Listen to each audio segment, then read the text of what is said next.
cestoviny s hlivou ústricovou. Hliva, červená paprika, čierne korene, olej, sol, kyslá smotana a nejaké cestoviny, aké máš rád. Okrájaš si hlivu na nejaké menšie kúsky, alebo väčšie, to je jedno.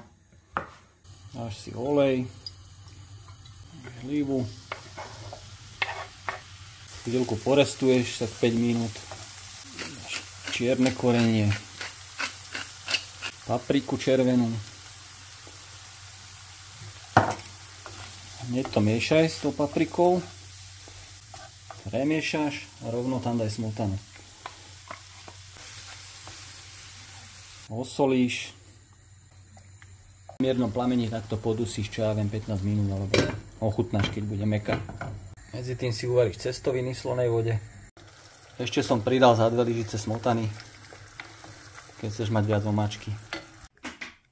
Hodíš hňaďku petržlenovú a máš hotovo.